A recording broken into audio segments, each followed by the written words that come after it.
Hey guys! Welcome back to my channel. So for today's video is another invitation tutorial na naman ang isi-share ko sa inyo. But this time, Safari team naman ang tuturo ko sa inyo, ang i-share ko sa inyo, yan, ang ipapakita ko sa inyo using Microsoft Word. So napakadali lang itong gawin.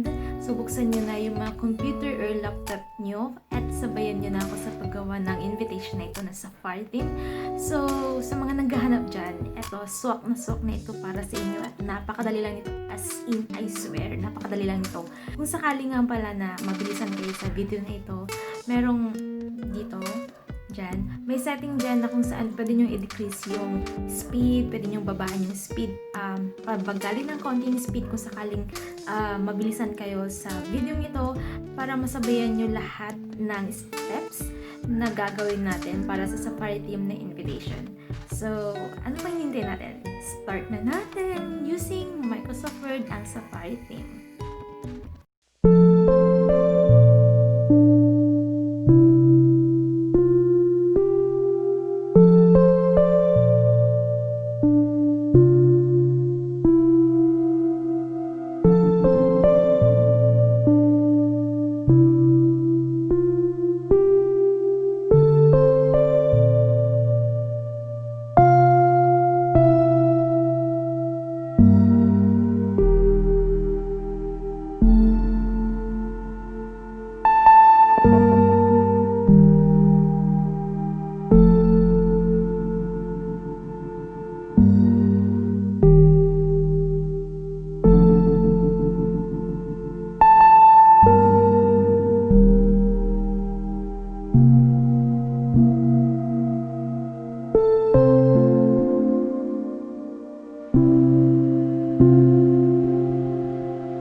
Oh, hindi ba? Napakadali lang gawin.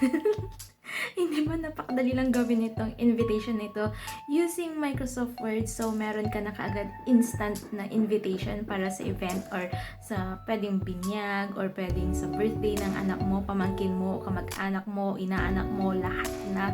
Pwede itong invitation na ito. So, sana nag-enjoy kayo sa video ito and pasensya na sa aking background. Medyo maingay.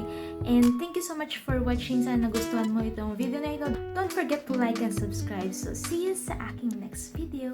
Thank you!